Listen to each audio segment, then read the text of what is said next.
Run DMC ushered rap into the second wave in the 1980s. Run DMC earned a number of hip-hop's firsts. The first rappers to go platinum, the first to be featured prominently on MTV, the first to appear on Saturday Night Live, and the first to appear on the cover of Rolling Stone. They broke down barriers for future hip-hop artists. They crossed boundaries between rap and rock, and they were fashion trendsetters, and I can confirm that for a fact, because I was trying to wear the jacket and the hat and the Adidas the whole time too. So ladies and gentlemen, please welcome Run DMC's Daryl DMC McDaniel.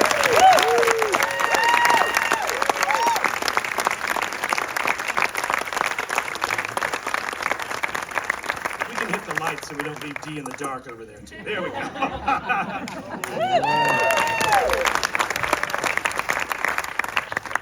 All right, and then next up, of course, we have the one and only Chuck D from Public Enemy. Woo! You know the songs, Fight the Power, Welcome to the Terror Dome, Rebel Without a Pause. Public Enemy transformed the way Americans and people around the world listened to hip-hop. And it is Chuck's hard-hitting, unrelenting style that brought the lyrics to people's ears, and of course, the incredible dynamic of Flavor Flav on the stage presence with him. So ladies and gentlemen, he's already out here. Give it up for Chuck D. Sit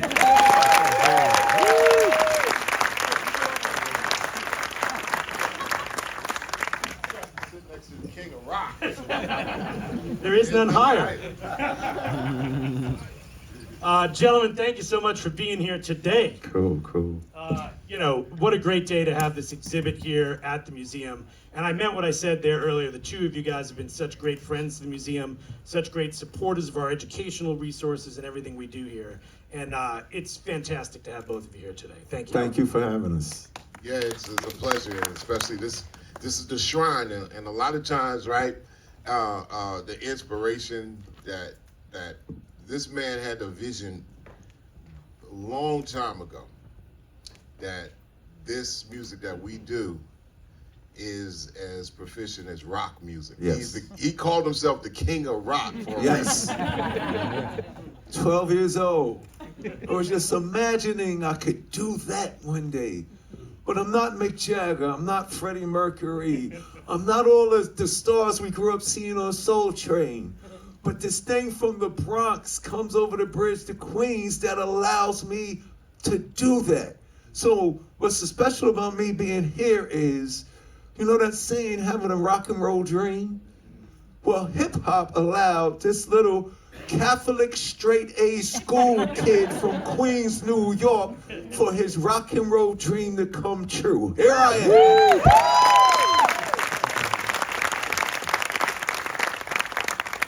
D, we've talked about this many times before, but I gotta say it since we started with this. You know, the fact that you guys had a music video where you and Rev Run broke into a rock and roll museum. Yep. Right? And Larry Bud Melvin from the David Letterman show. You guys can't come in here. This is a rock and roll museum. What? I'm the king of rock. And we screamed on him, pulled the plug on Jerry Lee Lewis, threw the hat on the Beatles, took Michael Jackson's glove in all of its splendid glory, spinning on the pedestal.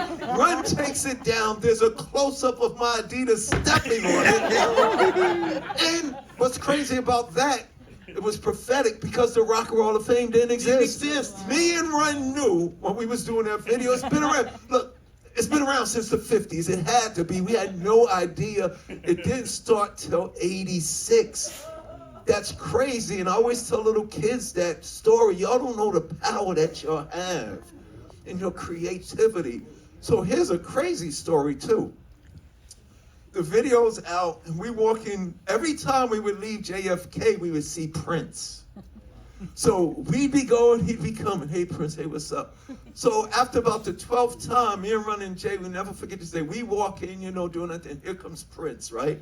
And he walks by us, and without looking at us this particular day, he just said, this is 86, he goes, because he must have knew it was coming.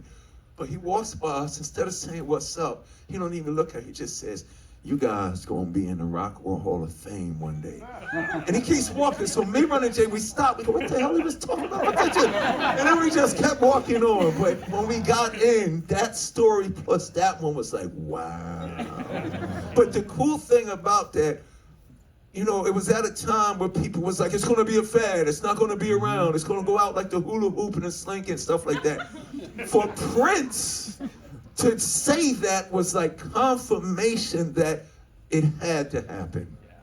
It had to. Had to happen. Of course, Run DMC inducted in 2009, Public Enemy in 2013. Yeah. You know, incredible. I also have to mention, because I got to brag, you got 3 guys up here from Queens and Long Island. Also. Yes. Chuck, I wanted to start thinking a little bit about... I was born in Queens in 1960. You were, right? Yeah. I'm a Queen, so Then all you 3 moved to from Long Island. Then moved to Long Yeah. Island. Same with me, yeah. And we also got the great E Love here. Who's He also love in the house. E Love, the LL Cool J crew, another inductee. You know, and he's actually the He's the silhouette figure, in the yeah. logo of Public Enemy. Yeah, Logo. Yeah. Which we have the original drawing for It's a downstairs. living logo. Yeah. Living logo, yes. There he is. Well, Chuck, I wanted to start off thinking about the Fight the Power documentary series. Like I said, incredible 4 episodes that takes us through the history of hip hop. And I was thinking back, like, you know, when we were starting to put the exhibit together, 50 years of hip hop. How do you tell that story, right? How do you find a way into it? How do you look at all the different moments and artists and songs and changes in culture? And what I really loved the way you guys did it is you connected it to society. You connected it to what was happening in communities. You talked about the culture, and then you talked about how the music was part of that. And I think that was, you know, it makes sense. It almost had to be that way, right? Well, 2 years ago, and big up to Laurie Buller, the managing partner, you know, the head of Channel Zero, a production company that actually, I mean, she pulled out all the stops to make it happen. I'm not really in film and all that, but I ushered this challenge to her. I said, listen, we know we're heading into Hip Hop 50, but even if it's not, it's like, how do we start looking at our music? When do we start making importance great, if not greater than popularity? Because I got tired, and I know Dee gets tired of somebody else having the narrative of what we do over our voices. So one of the goals that Laurie made happen is the voices that have been in hip hop, including this man right here, are speaking from our narrative and then tying it together, what started them and the social involvement that it sprouted out of. And not only, it started from that social construct of a city that was stripped out of everything, and out of the ashes rising like a phoenix came hip hop, but it was quickly spread because New York is, Pittsburgh is, Cleveland is, Chicago. It's a United States thing. As soon as it's here, if you got relatives somewhere, it's gonna catch fire, and that's how it caught fire, socially. And to think about, too, going back to the idea that, you know, the first episode goes all the way back to the work the Black Panthers were doing in New York City, goes back to sort of that environment that hip-hop came out of. Can each of you guys think, where was the moment that you first recognized that there was a community, or there was a place that maybe was called hip-hop that you could be part of? Probably before it was called hip-hop, I imagine, right? Well, you know, and Dee could speak for this. I wasn't in awe of hip hop. I was 13 years old at the time. I wasn't born under hip hop, but one thing I was born under is culture of our people, our community, music, and vocalization, musicianship, dance culture, art culture was always in our community as a larger voice, because we didn't have that voice out there that was the governor or was the president or was even the person in the community that pulled the strings and pushed and pulled the levers. We knew that at the end of the day, if we had to hear something, it came through that radio, usually in song or somebody talking about the song. So the 70s, to me, was a very fruitful period growing up in New York. And also the fact that we didn't always get it the way, you know, like, oh, we got to get it the way we got to have it. No. And DMC could speak more on that. It's like WABC radio, you know, played the universe of everything that's in this building and made us like Steely Dan as much as James Sly and Brown. the Family Stone, Jim Croce, Janis Joplin. It was just so diverse, but it was a representation of the whole society at that time. Even though we was on the ends of the struggle, we was hearing these records of Dan Ingram, Harry Harrison, and it was news, it was weather, it was politics, it was funk, it was rock and roll, it was folk music. And a lot of the music spoke, what was special about those music, you know, even Marvin Gaye, the sexy soul love making man, had to make what's going on. They had to address the issues that was foremost important to the daily lives of the audience. And for me as a little kid, it was a little different for me because I went to Catholic school my whole life. I had both parents. Both of my parents worked. We wasn't rich, but it was Christmas and holidays every day in my house. Not because of things, but that was the spirit. So, you know, as much as you had all this you had darkness, death, and destruction everywhere. Harlem wasn't Harlem. If you go to Harlem, Harlem's Harlem now. But back in the day, it was Harlem. It was Superfly and Shaft and Hell Up in Harlem, and that was the reality of our community. But even in the dirt poor ghetto, you know, it bugs me out that people, when they say the street, the first thing they do, they jump at the negativity that's going on the streets. But I'm from the side. I mean, we had 25th Street, which we rapped about on Adidas, pimps, pushers, drug dealers, heroin addicts, gangs, and all of that. It wasn't as prolific as the Bronx, because look, the Bronx was on fire. I was scared. I was like, oh shit, what the hell? You know what I'm saying? But the hip hop came out of that. But I was a young kid. Hip hop allowed me to have a voice. Like when I would listen to the radio, I would listen to the musicians. They would say stuff like politics and governments and presidents. And they would talk about poverty and crime. And for me, like Chuck said, I was a kid. I was a little kid. So for me, it was just comic books, Godzilla, the 1930s horror movies. But when I would hear rock music, and when I would hear the soul music, and when I would hear Curtis Mayfield, and all of these artists, they were talking about the issues that was on the news and in the newspapers. And I related to it because it was like, oh, I learned that in social studies. I heard about that in history. But when hip hop came along, it allowed me, not being one of the kids living in the Bronx, to talk about what I was going through in my society. And that was the beauty of it. It gave everybody a voice to be heard. And that was powerful. And Chuck, that's what's at the heart of that famous comment of yours that, you know, hip hop was CNN, right? Because if Giving CNN too much credit, but you know. I think actually you got to give hip hop more credit than CNN, right? But back then, yeah, I meant it really, because when Ted Turner first started CNN, he was like, they're gonna call me crazy, but I'm gonna give you news all the time from everywhere. This is just not coming out of New York, DC, and maybe Los Angeles. This is coming from everywhere. And when hip hop started, like I said, we got the great Johnny O. When I first came here to Cleveland in the mid '80s, you know, he's one of the DJs that make it happen, as well as a lot of the not just people that did the DJ thing and the MC thing, the Mike McAdoo's and people like that, MC Chill. You know, Kevin Hurd, who works with the communities in the Ohio area right throughout, but also people like, you know, Val One and Wild C, who would write about the music.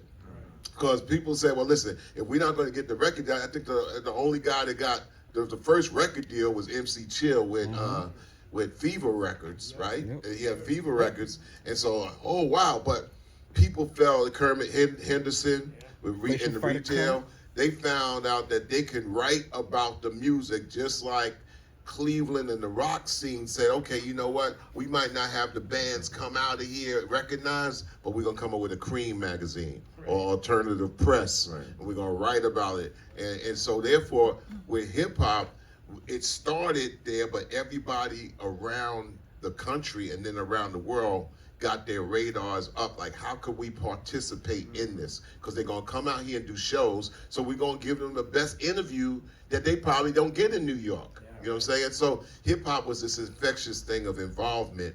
And I wanted to see, and I challenged Laurie Bula, I said, how do we make the importance of this narrative get across that everybody feels that their love for it was not in vain? You know what I'm saying? That this has been important since minute one, and not kid music, not an adolescent thing, not somebody, not something that starts up, bubbles up, gets popular, and then they discard it at the end of the day. Right, you know, we talk about this all the time. For every Beatles, Rolling Stone, you know, Rolling Stones, Led Zeppelin, you got third and fourth and fifth and sixth and seventh tiers of greatness. Like, you know, Led Zeppelin, I mean, Def Leppard ain't even Led Zeppelin, but they're like, wow, right? Styx, Iron and Maiden. Foreigner. Yes, You know what I'm saying? And if you had to put, could they make the top 20? Maybe not. The top 150, in the bottom from the 150 to 200 are great. So amazing. Yes. So we want to say, like, listen, our art form is serious, but you need heads, you need involvement, curators, caretakers. And this is why we take the Rock and Roll Hall of Fame serious. We're in the United States of sport, where it's all sport all the time. ESPN shows you the same thing 8 times a day, so you don't be sports stupid and get your ass thrown out of a bar. You know? They give you history, jerseys all the time, so everybody knows stats and all this is sports, and they know that. But when it comes down to the music and hip hop, it's like nobody can say who the DJ was. They can't. Before, once upon a time, we used to know who's the musicians in Earth, Wind, and Fire. Oh, for sure, the right. producer, and we love that. So we take the Rock and Roll Hall of Fame serious. When some people are like, oh, Rock and Roll Hall of Fame. Yeah, but when you follow basketball and football and baseball, the first thing they say, oh, that look like that's gonna be a Hall of Famer right there. So you know what I'm saying? Everything about Hall of Fame. So when myself and DMC goes and tells people, I say, this is important. Sometimes it gets downplayed like, well, y'all should have been in there 30 years ago. No, it's 12, 25 years of eligibility. You got to really bust your ass. You gotta work. Yeah, You gotta be around. 25 solid years you got to do before you get it. And you can't put out no crap. Let's keep it real. This is important because we gotta acknowledge the thing that made hip hop great. Look, I was telling people it's great to be in the Rock and Roll Hall of Fame, but you know what's even better? Just to be considered worthy enough for induction was an accomplishment for this hip hop culture, which what Chuck is trying to do to inspire that next generation to go above what De La Soul and Bob Dylan and all of us do. Don't stay in this little rut, because that's not what it's about. It's like Chuck said, it spread like a zombie apocalypse. It left the shores of America, went to Asia, went to Europe, went down to South America. You know, it was funny. I was down at a Comic-Con in Mexico. No, I was down at a Comic-Con in Mexico, and they walk around all day with heavy metal. And you go to a concert there, they'll say, even if they know it's Japan, they know all the lyrics. But I'm looking at all of these heavy metal, and I'm seeing Van Halen's, seeing Led Zeppelin's, but in the midst of all of these young people, there's Public Enemy. Oh shoot, there's Tribe Called Quest. There's Run DMC. That signifies something, that even though we did the video in '85 and it came in '86, there was something crazy when Larry Bud Melman said, you guys can't come in here. This is a rock and roll museum. But there's people who's been oppressed and who's been held down. Look, us black folk really used to getting told, you guys can't come in here. And the reason why. But I think hip hop was powerful enough, legitimate enough, creative enough, inspirational enough, and truthful enough to allow us to be included in the discussion, and then even open up the floodgates for everybody else to come in. Think about that. From the Walk This Way video, since 1986, I've been to South Sudan to rap, which is crazy. I've been to South Sudan. I've been to Russia and Ukraine in the same war. There's great people in Russia, like great people everywhere. I've been to Asia and I've been to Europe. Everywhere I go, and you can ask Eric this, everywhere I go since 86, people go, DMC, when Steven Tyler took that mic stand and knocked down the wall that was separating you in that video, that didn't just happen in the video. It happened in the world. It was real. And that's a unfathomable thing for us to think that a culture that involves collaboration, cooperation, and communication that people wanted to shut down, but they couldn't shut it down because people were sincere and people were determined to be heard.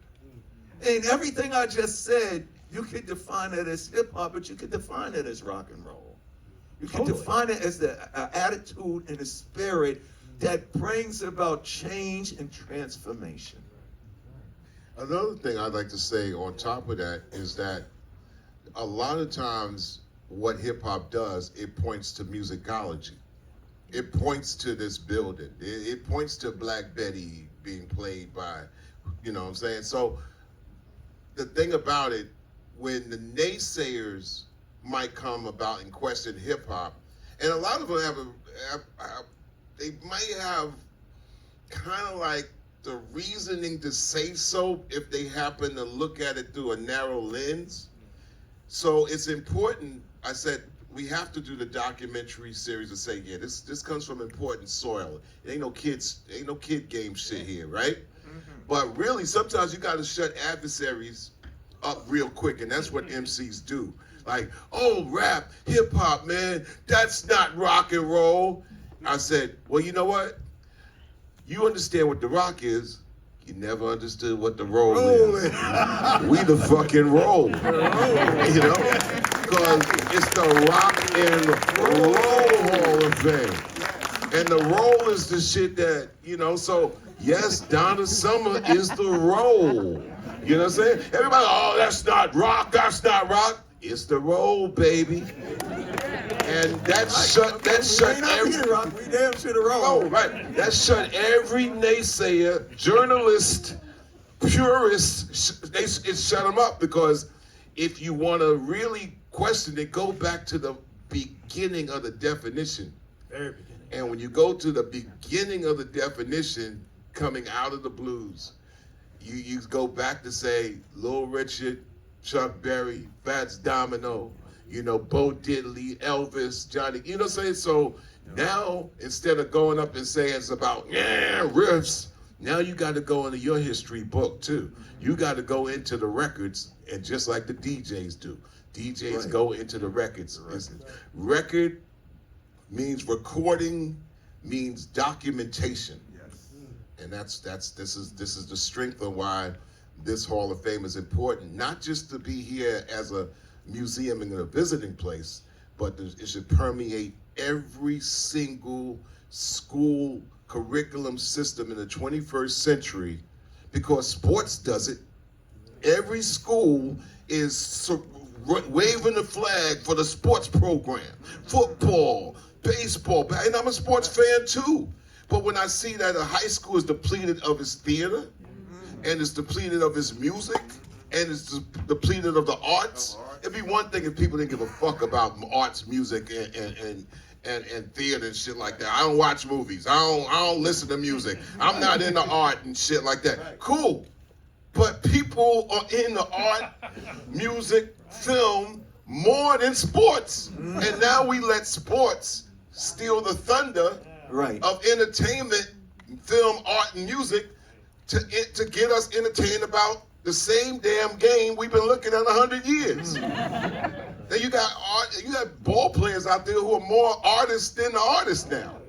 So that's crazy, we got the foundation that I think is the change of the world, because it's the universal language. And I have to put this plug here. It's not a petty plug, but and no analogy on time, but anyway, I started a cultural app because we are also governed by technology. And I started a cultural app and social media called Bring the Noise. And those were Apple phones. You could go to the Apple store and pull down Bring the Noise. What it is cultural media. So our core is not social media, which invites 8 to 80 just to be all in the same sandbox and you can bring your ratchet shit to it. No. That's why they got TikTok and Instagram and you know, YouTube for that. And that's all what it is. We wanted to start it from culture with the core being filmmakers. If you got a camera, you're shooting from film because you're a filmmaker. Artist, and also musicians, and that's our core. So you could go to Apple and pull down bringthenoiseapp.com, and then Google stores open up August 1st.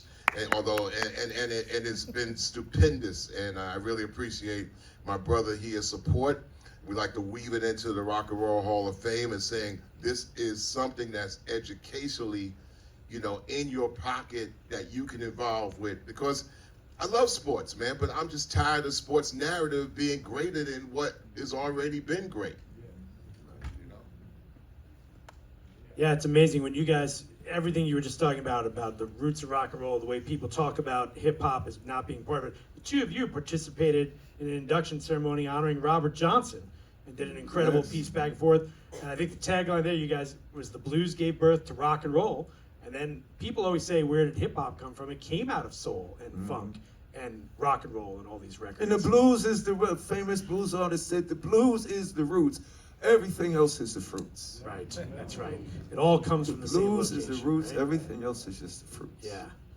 So how do the two of you look back on 50 years of hip hop? You're both still making music. You're both still creators, doing great outreach into different communities, as you were just talking about, Chuck.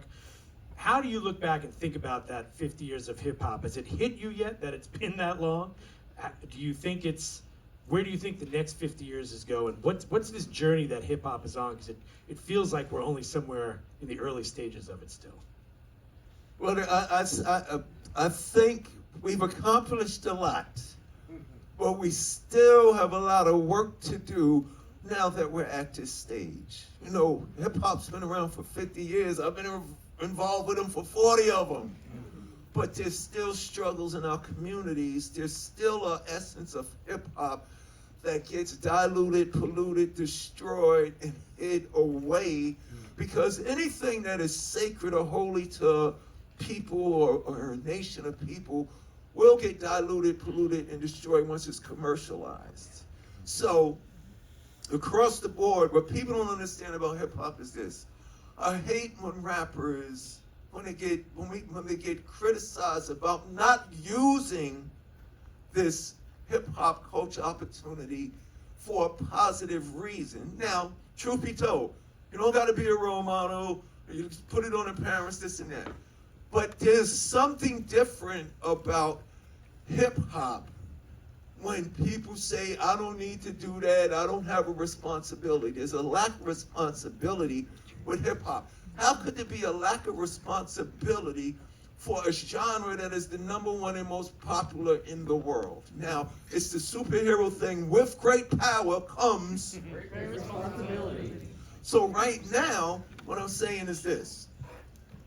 If you make a record about a gun, there's an unwritten rule in hip-hop, the very next record should be the single in hot rotation that should be about not using that gun.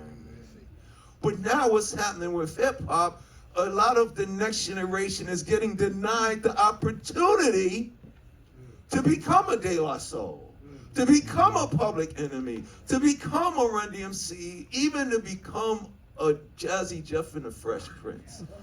Parents can't understand what's relevant in the hood, because gangsters got mothers and fathers too. So we are at a point now, we're dictating what people drive, what they wear, what they smoke, what they eat, what we fly in. And the main ingredient that allowed all this greatness to happen is that main ingredient that was there in the front. Because I'm sitting here, I'm listening to hip hop, and these rappers with all these MCs who rapped, they weren't rappers, they were MCs, would say stuff that was inspirational, motivational. What I mean by that, here we are in the Rock and Roll Hall of Fame. Chuck, you know this, on every tape, We'll shock and amaze and make you feel shame. Our names will be found in the Hall of Fame. Every MC before Rappers Delight, before the recording industry prophesied these things came true. So there's an energy, there's a power that represents this fact. Like Chuck just said, it's the arts that succeeds where politics and religion fails. Because politics and religion will fail you. Why? Because I'm Protestant, I'm Episcopalian, everybody's something different. Music and the arts and theater and dance breaks down all of those walls and puts us all on the same level. Something that I learned from when I was listening to radio, I'm looking at these rock star guys, I'm like, wow, you know, the thing that's dominant, when you say hip hop right now, people think about wealth and money and stuff like that. From the generation that we come from, when you said hip hop, people thought quality and content and creativity, you know, the same way that you think about how great the rock stars that are in there are. So what we have to do now is, okay, we got all of this. Now it's time to utilize this power to make life better for the people in the next 50 years. There was a record called The Message, which was the truth. That was a mental health record. It's like a jungle gym, don't push me. We all were somewhere. But then the Soul Sonic Force said, okay, this is the message. This is how it is, but this is how it can be. They made a record called Planet Rock and said, we know a place where everybody's eating and we're not fighting and it's all good. And that dream started to come true. When hip hop dropped, there was change going on in these communities. I had kids come to me, go, DMC, how the hell do you got on Adidas and gold chains and gazelles and you went to St. John's University? Now I'm opening up for dialogue. I told them my greatness isn't just on the mic. Here's what I've been doing. Some of them kids was like, you mean I don't have to have a gun? Nope. You mean I ain't got to be in a gang? Nope. I had one dude said, yo, D, just for you rapping about school made me realize I was lacking something. I had Adidas, I had Pumas, I had a Cadillac, I had a Benz, I had 40 ounces, I had a big gold chain, I had gazelles, I had the Kango like L, the Godfather like you. I had it all. But then I'm hearing Chuck D, Mo D, DMC, I'm hearing about y'all talking about education is cool. So he just said, I ain't got a GED. So now when I step outside, I got everything. And that was just in his mind. But then he said, with that GED, I was able to take courses at the local community college, a place that I didn't think I would go. Yo, hip hop didn't just create rappers, y'all. And that's been the talk over the last couple of years. It created doctors and lawyers and designers and playwrights and filmmakers. It created all of this stuff that is not being addressed. So 50 years, hip hop, through being part of a music industry, has accomplished a lot. We made a lot of money, but we still ain't doing what we're here for. So in the next 50 years, it has to be, we change the conditions in Camden. We change the conditions in Trenton. We change the conditions in those cities, which can be done because Africa Bambaataa and the Zulu Nation was just doing what the Black Panthers was doing. Yo, let's stop fighting. Yo, let's drive them, let's make the free lunches. Let's take these kids to school. Let's do that. But nobody's talking about that. They're talking about all of this success that we had, but are we really successful if people still struggling? This film that Chuck did shows that, yo, we can, it's not we shall overcome, we are overcoming, but we gotta keep on overcoming so everybody is allowed to come.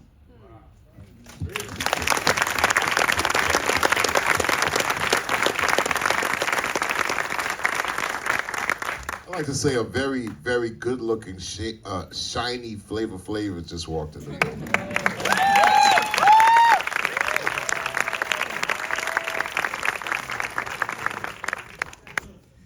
And at the same time, it's like DMC says that in 1983 he goes to St. John's University, and tomorrow he's lecturing at St. John's University. Which is crazy, yes.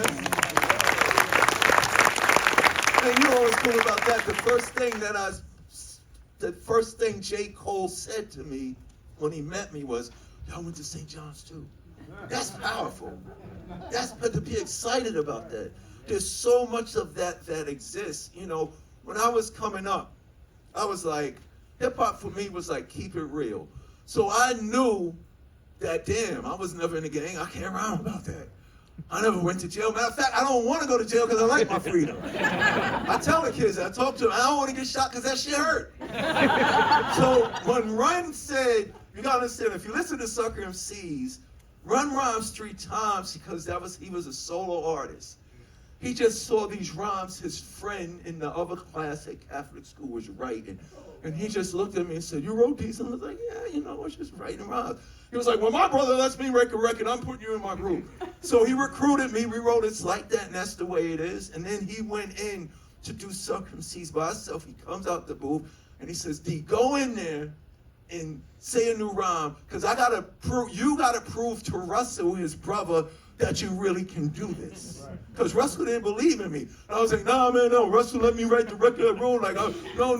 And Run got mad at me. Motherfucker, just go in there and say your newest rhyme. Just go in there and say my newest rhyme when he said DMC and if you're ready, the people rockin' steady, driving big cars, get your ass to them Getty. I come on, I'm DMC, in the place to be. When I came out the booth, who was waiting there? Russell. Oh my God, he's talking about chicken and collard greens at St. John's University. So for the rest of the session, it's funny, John. For the rest of the session, everybody that came in the studio, Russ went, come in, stand there, play the rhyme. But there was something special about that because prior to me coming, everybody was rhyming about how fucked up life was. You know, it was the message 1, message 2, life in the ghetto, this and that. And what I'm saying now is, I was speaking to the younger generation, and Chuck always talks about this. I was speaking to the young generation. Nothing is new under the sun. The message was commercially successful, so the labels just wanted message records. Then Planet Rock, come do your homework. Go listen to Planet Rock is one of the most sampled records in hip hop. Play at your own. Every R&B, everybody was doing it. When Run DMC came along with Sucker MCs, it was a game changer.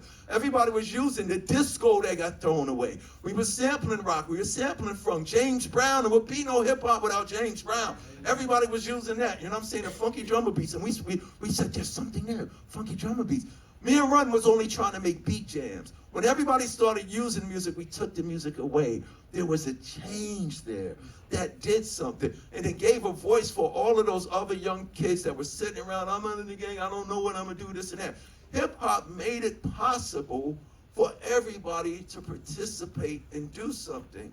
The Beastie Boys was a white Jewish punk rock group who took a run. Y'all don't want slow and low? Took slow and low, laid that down, saw something in themselves, and then a month, 2 months later, they had an album called License to Ill.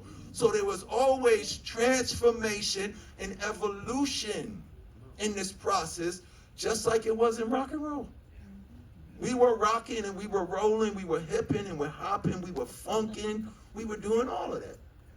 And it had a positive effect on the participant. Like, I don't think I'm a pioneer or a legend.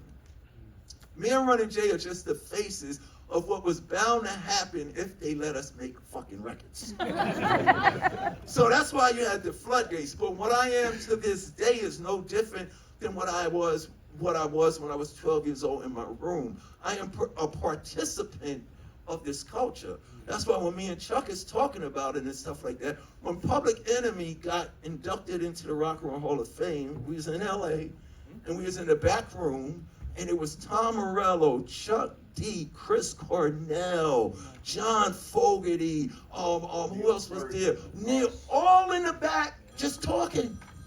And you know what the talk was about? This bugged me out. Remember, Chuck, we was all in the room. You got all of these great guitar players and singers and artists and John Fogerty there and stuff like that. And the talk in the back room was of how great a guitar player Prince was. It wasn't about him being famous, and they were talking, remember, they all were talking about, the best in the business was talking about not Prince as a celebrity, but how good a guitar player he was. So in our communities, what I'm saying about hip hop is this: the first 50 years is great. But even though it's been 50 years, I'm trying to get everybody who's been a participant and the ones coming in to let the world know they ain't seen nothing yet. Right. Nothing yet. This is just the beginning, especially to have these opportunities. Yeah, gee, that's absolutely. It makes me think too, Chuck, one of the things about watching the PBS series that I thought was done so well, you kind of get to the end on the 4th episode, and suddenly you realize that Fight the Power, Public Enemy song, is just as relevant today as the exact way it was when you sang it and rapped it originally. It's in watching that documentary, you're like, keep coming back to it again, and again. And I think hip-hop, it's made progress in there, right? It's changed people's minds. Speaking as a kid who lived out in Queens and was going into Manhattan buying mixtapes, hearing, Kiss FM and all the music that was coming out of New York City, right? Magic, yeah, right? And what are your thoughts on that Fight the Power? It keeps coming back. It's a touchstone because it's so important to keep saying it over and over and over again all these years. Well, it's imperative that we eradicate, if not annihilate, the isms, racism, sexism, and all those isms and phobias that's out there. And the reason why you have to annihilate something that's systemic is that people come and go. Human beings come and go. When I wrote Fight the Power, back on tour with Run DMC, and we're on the plane together, and we're going from the UK to Italy, and I think I'm sitting behind you and Jay, and I have my little box. I'm like, oh, I finally got it. Y'all didn't know what was coming, but I finished the verse on a flight from like London to Rome, right? A 3-hour flight and stuff. And, I was inspired in 1975 by a group that's yet to have a documentary about them, but their span, it started they're from this state, Cincinnati, Ohio. Yes. The Isley Brothers from, this is not, we hear about these stories. Their span from 1957 make you want to shout to like Between the Sheets later on, like young Isley OGs, songs, right? young OGs know Mr. Big and Between the Sheets and all the ballads, but in the 70s they're also funk masters and also Ernie Isley, guitar player. Rebelliously putting it down like the independent record label. Like if anybody saw Spinning Gold, Neil Bogart's story at Casablanca, anybody seen that? You gotta catch these things, yo. And Neil Bogart is like one of the greatest musical innovators of all time. So he's in there, co-writing "It's Your Thing" by the Isleys, and telling the Isley brothers, Rudolph, Ron, O'Kelly, listen, fuck Berry Gordy for a minute. Do your own shit. I'll get this shit on Buddha Records and all that. And he co-writing "It's Your Thing" with Skip Pitts on the guitar and all that. So the thing about it, in 1975, when they wrote and did Fight the Power, which was a phenomenal album. And then what happens in 1975?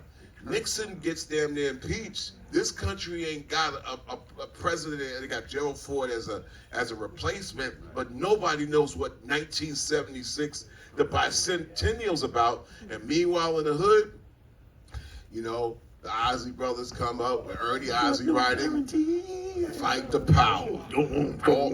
And it was the first record I heard a curse word in. Oh my God! With all this bullshit going down. Whoa! Hey. So when Spike Lee said he needed an anthem, that sentiment was still in me for 14 years. It wasn't going to be a knockoff or a sample or anything, but I said, that's what I want to bring to the table. So the long story short about this is that you have to destroy the isms, because the isms stay around like blood stains in your pocket. The biggest difference between 1989 and 2023 is that people weren't born yet and people have died since. So you can have the same old smell and stench of the isms around. So you always got to have something that breaks that gravity. You know what I'm saying? And that's what Fight the Power is about. Yeah. Sadly, and also fortunately, but it's sadly that we're looking at the same bullshit in different ways that affect us today. So that's why the song resonates. But like DMC said, it's like we are participants of it. We're not like, okay, we made this Right, and we no. own it. It's No. like you can't really own culture. You can't own soul. You can't own hip hop. You can't own. The beautiful thing I think has to happen in the next 50 years. We need people who say they're just fanatical about it to write about it. Like I said earlier, I mentioned Wild C, who passed away about, I think, 25 years ago? When did Wild C pass away? 2001. 2000. 9/11. Right, Wild C passed. This was a dude Downtown too. right downtown. Yeah. Right. Picking his mother up from work. Wow. You know, and this is a guy that I also mentioned Val One. I don't know if she's here, but they were partners also writing articles like 4 pages long, you know. And he had like 1980s, you know, because DMC, you know, right on. As a matter of fact, that's why I silhouetted and cut out E Love's picture standing next to LL Cool J for the logo. But you know, in Right On and Black Beat, you know, it's like a page long and stuff like that. But Wild C in this town was like 4 or 5 pages on like that. I mean, a B-side single and stuff like that. Right. So we need people who caretake and curate, and I think that's what the documentary wanted to dig in. Laurie Buller took on the challenge of making the challenge. How do we make this importance great, if not greater than popularity? We know why it's popular. How do we make something important? To me, I wake up and if I could hear "Let It Be" by the Beatles, I'm good with the whole rest of my day. Because I look at that record, I'll be like, damn. I mean, I'm like 3-letter word, and it falls out like a leaf. And at the end of the song, you're like, what the fuck, man? Yeah, right? It's just wow. So we have that in hip hop and rap music, but it's not just going to happen from the songwriters or the performers.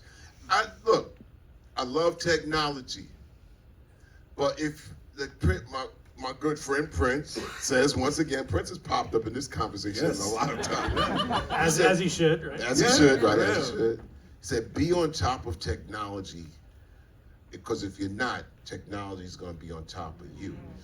We sampled, but we manipulated sounds into making something like, oh, what the fuck is this? Bomb We didn't Squad. take something and just like, okay, we're gonna take something and ride with it. Now, I'm not just getting generational with it, but what you're hearing today, like my favorite Jay-Z record of all time, is Death of Auto-Tune. Because when you let technology make you lazy, now we got the fear popping up in everybody like, oh shit, what do we do? Artificial intelligence.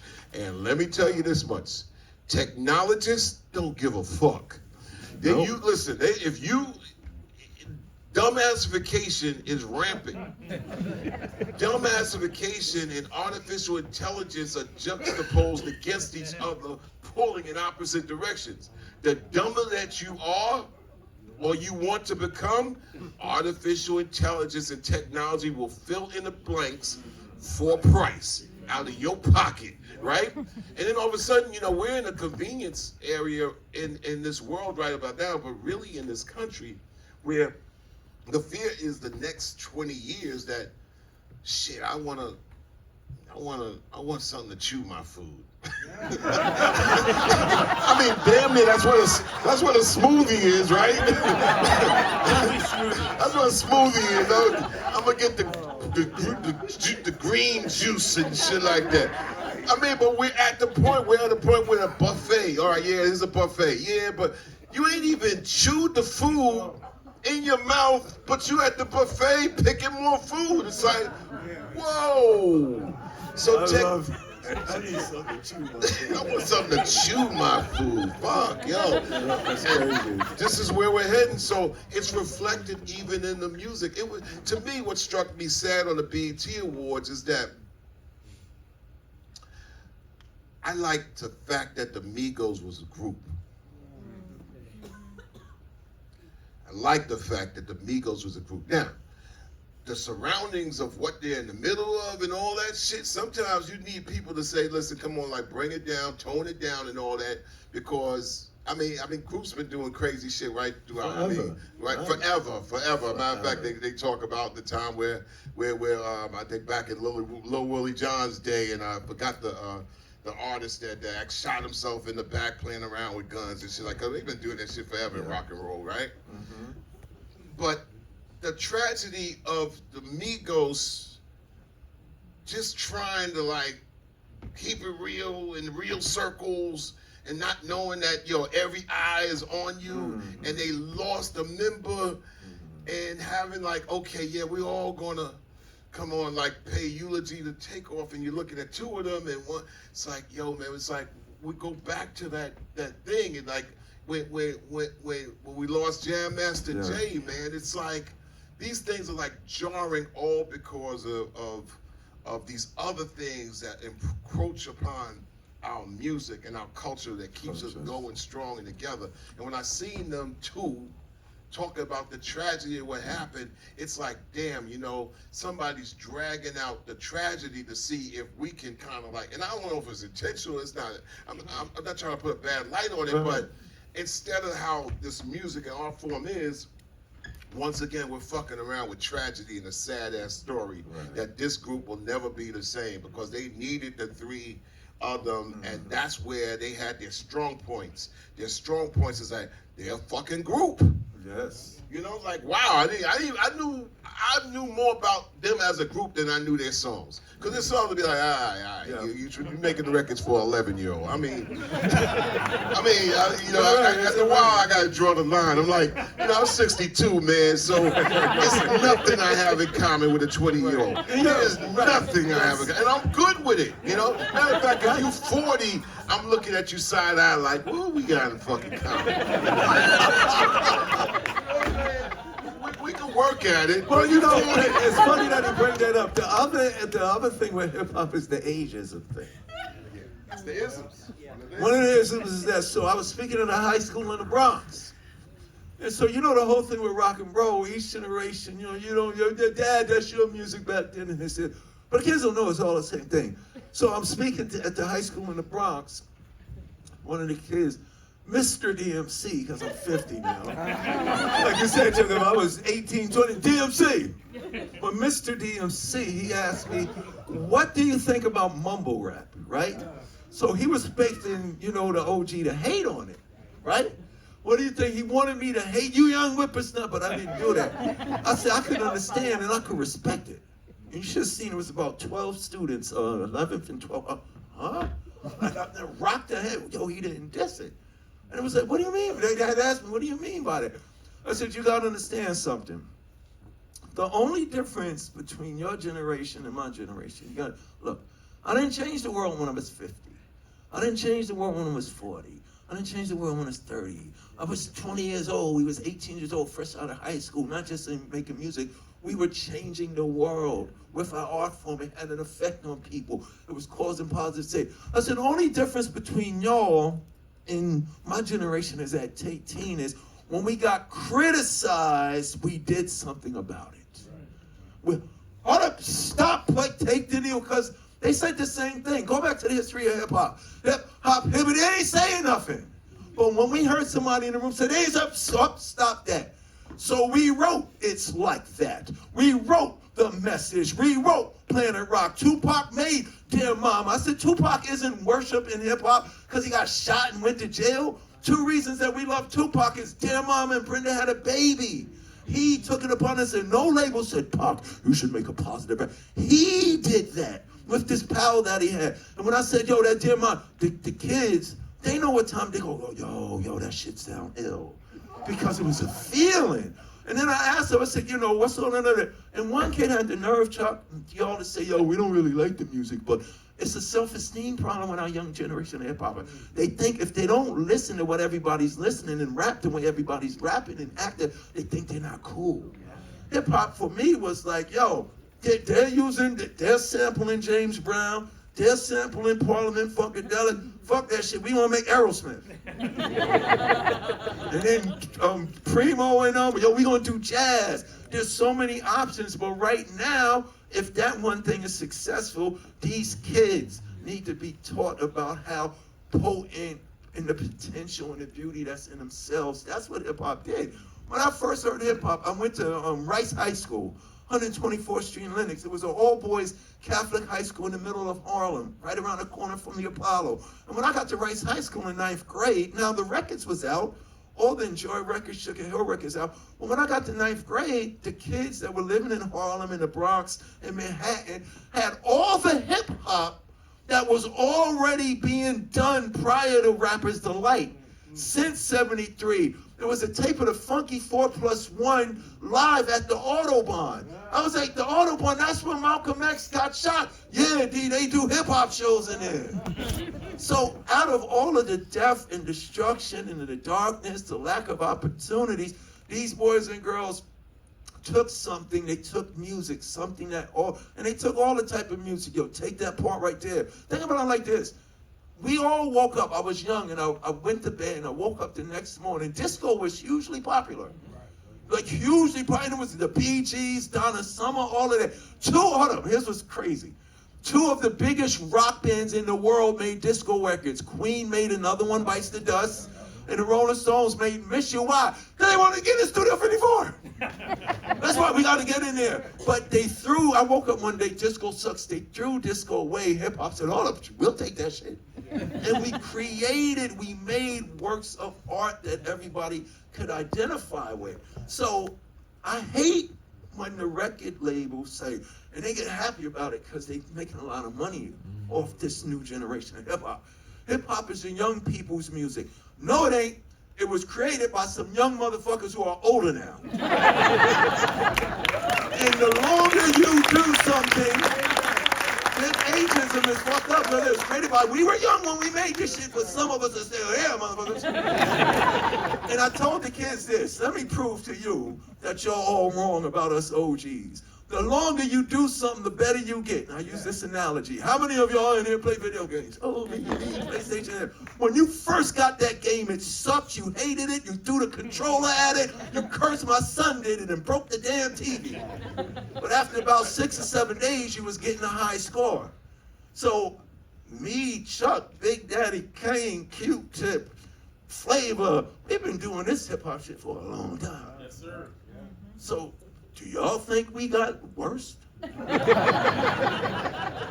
that ageism thing, people need to understand. When me and Chuck and all of us OGs, we're older now, we're more mature, so we can sit here and have this conversation. But what the younger generation of hip-hop don't understand, when we judging hip-hop, we're not judging it from our man status. We've been into it long. We judge it from like we were 12, 13, 14, 15, sitting in the room and that tape box came in there, and if that shit sucks, that shit sucks. And that's something the labels ain't gonna say. Think about it like this. Another thing that they did with our hip-hop is they threw hip-hop on shit that sucks to sell it and market it. It ain't even gotta be good. Put hip-hop on it, the world is just hypnotized. So what I'm saying was, it's 50 years of hip-hop, like Chuck said. We were just talking back there, Chuck. We got to use this technology. This shit is here for us to utilize so that we don't have anybody else talking about our narrative. You know what I'm saying? What changed about hip-hop? It's a lot of groups. It's a lot of great material out there. Yes, we're making money. Yes, we're the #1 genre in the world. But when they made that announcement in the press, Billboard wrote it, they were saying it everywhere. They made that announcement about, what, 20 years ago, 19 years ago, about 15 years ago, when in the press I woke up. Hip-hop is now the genre. Gross figures. Yeah. For me, it's always been that. When I went over to Japan in 1985, they had a place called the Hip Hop Spot. And they were saying Flash been here, Bam been here, Zulu been here, Jazzy 5 been here, Funky 4+1. What people don't realize, it's always been the #1 genre in the world, because we was in London, NME magazine, which has been around forever. This was like 1985. This was when me and Run, we wasn't even coordinated. We still wearing the Cranberry Def Jam jackets. I know you'll see some of it. They had one of the pictures that you'll use of me and Run. That was before Jay was even in the group. That was me and Run promo shots. We had this like that circumcised, then we had to get a DJ. But when we put Jay in the group, this is like 85, Chuck. And we in London, you know, we young or whatever, and we like, yo, we overseas. And the person asked Jay this question. He said, did you ever think and this is 85. Did you ever think that hip hop was going to be this big? And that's 85, and not even what's going on now.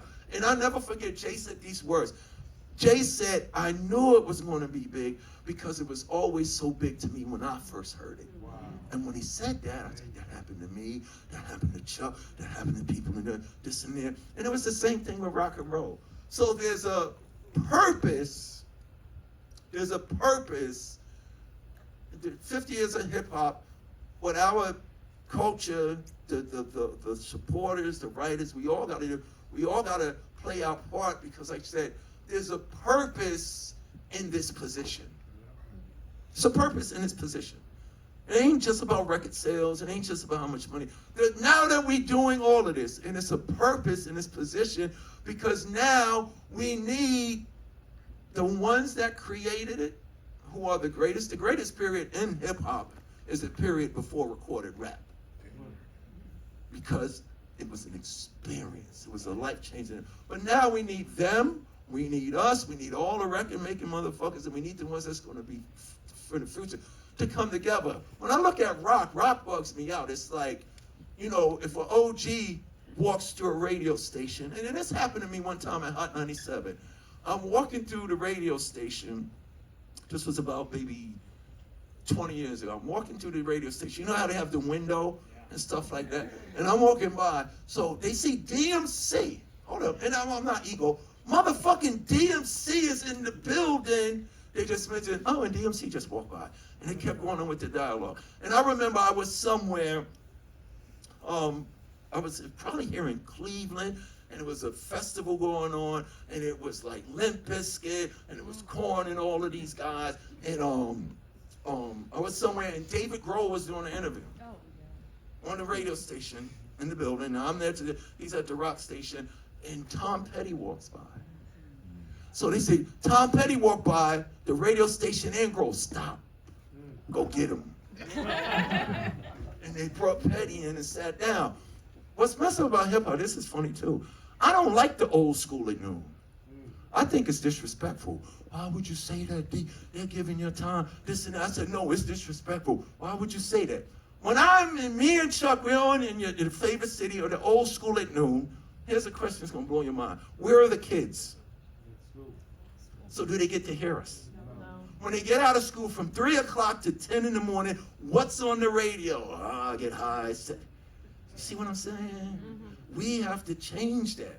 You know what I'm saying? We got to be in the point of, Chuck D's downstairs. Somebody run downstairs and get him real quick. Because I see rock stops the bus for their people without considering age. Jazz stops the bus for their people. Broadway stops the bus for their participants.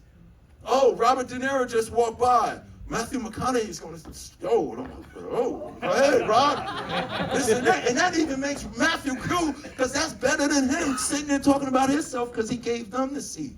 So that's what I'm saying. 50 years, all of this is going on. Now it's time to make stuff happen. Your show, your film is very timely. My fear is people going to pay attention. And it was free on PBS. They didn't have to. That's another thing. They didn't have to stream it through Hulu or get new Netflix subscriptions out of the. It's like, oh no, by the way, Netflix is going to cost you $50 a month now. It's like, no, it was free on PBS and also along with the BBC. Yep. And this was one of the things that Laurie set out to do. Said not only are we going to make this important, greater than popularity, but we're going to put it in the circles that will make it accessible and also be able to plug in. But also like to thank you know, Jason and Greg and also Shelby, you know, here at the Rock and Roll Hall of Fame for understanding this level up of comprehension of where not only we take it, see, when we take it somewhere, we're letting everybody know that this is a no door policy. Not even an open or door policy or closed door. It's a no door. Come on. If you think you love this thing, it's very key to know about what you love and that you could participate in the thing that you say you love instead of the door closed, like, how could I get in? And the fact that you open up this dialogue or this hall to say, we are all inclusive of the rock and the roll. And I know you get those arguments out there, like, but you get those arguments from people who are less informed of what this damn thing is about anyway. We don't have, at once upon a time we had an MTV that says we gotta have a Kurt Loder, we gotta have a Dave Cerrone, we gotta have, Ted Demme with Yo MTV, we gotta have a Dr. Dre, a Ed Lover, another one of our great heroes never ever gets mentioned, who's really seriously has been there. He's like Forrest Gump, man. Fab Five Freddy. Yes. Yo, Fab Five Freddy he's a Forrest Gump because his lineage goes from before hip hop as a art connoisseur. Even has blonde, Deborah Harry. Yes, Debbie Harry made a rap song called Rapture. Think about that. Fab Five Freddy and Flash is fast and Flash is Come cool. on. Like, whoa. And Fred also ushered in across the United States of America, curating hip hop and rap music. Yes. Under, Ted Demme gets the light from MTV, who finally says, and it started in the UK because they named Yo MTV Raps off of Yo Bum Rush the Show. Yeah. And Yo Bum Rush the Show, which was kind of big in this city when it began our first album, but also in London. And they said, we're going to start a rap show. So, Yo, MTV Raps, and then when they did the pilot over here, who actually kicked the show off for being successful? We were on the Run's House tour. Yeah. And this Yo MTV Raps was getting a pilot. Will it work? And the Run's House tour, we played Austin, Texas, 1988 in the summertime. And when Run and DMC and JMJ gave their co-signing on it, it opened up the floodgates of MTV. And MTV had to curate the art form properly. And they also knew that they had to come right talking about rock. They had Kurt Loder would bring you the news every day. Tabitha Soren, people who are forgotten about, and they was like, now here, and people you'd be like, all right, MTV News, the world spins and shit. That's what made MTV seriously. It was first when it came out. It was laced with the isms. No, we don't play black. It was very blatantly like we ain't playing no black. Remember the interview when they was interviewing David Bowie about him, and he just said to the video, "Why you don't play more black artists?" That's it. They have a great documentary about MTV too. And I mean, David Bowie sitting there, and he did, I'm credits, and David Bowie was sitting there. The guy asked a question. He said, "Why you don't play more black artists?"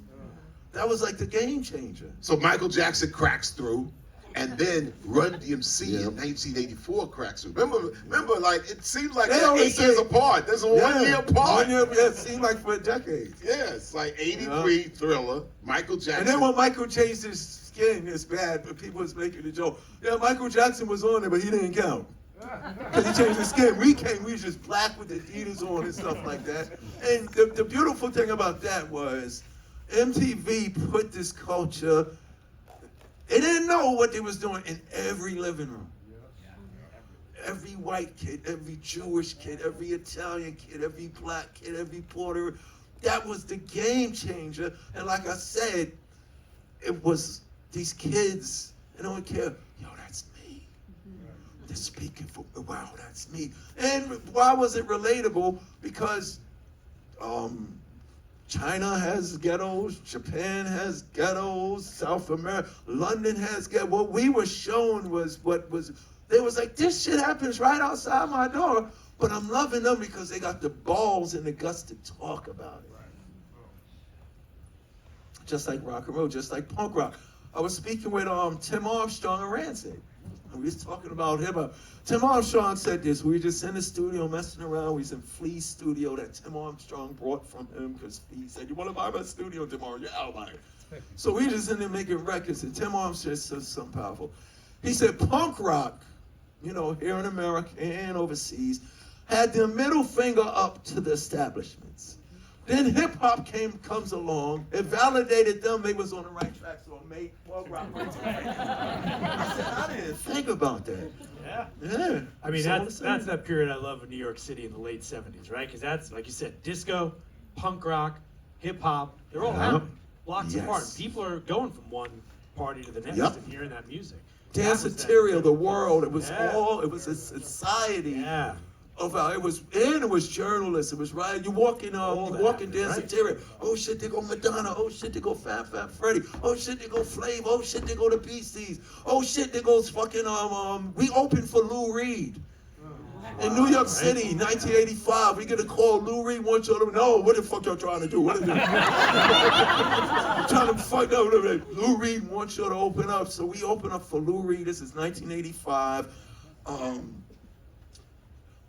We play. I forgot where we played. We played this little theater. It was like a little stage, and the funny joke during the whole concert, we did It's Like That. We did Circumcised. We did Hard Times. We did Here We Go, and we had just made Rock Box. This was '84. We didn't even put the album out. The album was coming, so we opened up for Lou Reed. So the funny part about this show was the whole time there was about 20 people in the front like this to us. And the funny thing is, me and Run, Jay's there, me and Run rapping, the 20 people in the front, this is real fun. We can hear them. Fuck you, Joe. Fuck you, Dad. We know you hear us, so we just go. It's the craziest shit ever. So we leave, we go back in the dressing room, we sit in the dressing room. So the stage guy comes, yo, Run, yo, Jay, y'all gotta hear this. We come out. Lou Reed with that drawl that he had, he's addressing, I want to address 20 people that was cursing and putting their middle fingers up at Run DMC. And he looked them in the eye, and it was like the father talking to the kid. If you're going to disrespect them, you disrespecting me too. He said, I was trying to figure it out, beating on pots and pans, taking all type of musics from everywhere, trying to figure out who I am. And he gave that speech, and we just stood there like that. And since that day, that made us, man, fuck that. Lou Reed said we fucking dope, man. So we don't give a fuck anymore. I'll never forget that. Lou Reed stood up for Run DMC. That's pretty good. Well, I'll tell you, I think we're going to have to end it there because we got some other great things planned for today, including the exhibit dedication at 5 o'clock. This is a nice TV show, right? Yeah? Yeah? DMC and Chuck D and That's Jason. it. We just keep going, man. Every week at 5 o'clock when we get home.